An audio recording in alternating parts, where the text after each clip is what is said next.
আলহামদুলিল্লাহ সুস্থ হওয়ার পরে ফিরে আইলাম আপনাদের কাছে। তো ভাবলাম বিকালবেলা একটা চিকেন পাকোড়া বানাইতেছি, সেটা আপনাকে একটু দেখাই কেমনে বানাইতেছি। তো এখানে 300 গ্রামের মতন চিকেন ছোট ছোট করে কাটতে নিছি, কাটতে নিয়ে তারপরে দিয়ে দিলাম আদা বাটা, রসুন বাটা, গোলমরিচের গুঁড়া, লবণ। এখন দিয়ে দিলাম 2 চামচ করে কর্নফ্লাওয়ার আর ময়দা। আদা বাটাটা আপনারা দিয়েন না, আমি অফ ক্যামেরাতে আদা বাটাটা সরাই নিছিলাম।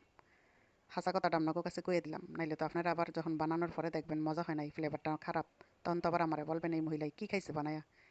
তো যাই হোক, কত কথা কয়ে দিলাম। এখানে দিয়ে দিলাম ক্যাপসিকাম, গাজর আর আলু। এখন দিয়ে দিলাম সয়া সস।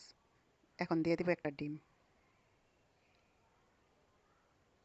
এখন সবগুলি উপকরণ একসাথে মিক্স করে নিতেছি। মিক্স করে তারপরে আমি আধা ঘন্টা পর্যন্ত ম্যারিনেট করে রাইখা দিছিলাম। রাখিয়ে দিয়ে তারপরে এই যে পাকুড়াগুলি বেজে নিছি। বেজে নিয়ে তারপরে এখন আবার আপনাদেরকে ভেঙেও দেখাবো কতটা যে মজা হয়েছে। আপনারা একবার আমার মতন করে বানায় খাইয়া দেখেন, তখন বুঝবেন কতটা টেস্ট। ভালো থাকেন। আল্লাহ হাফেজ।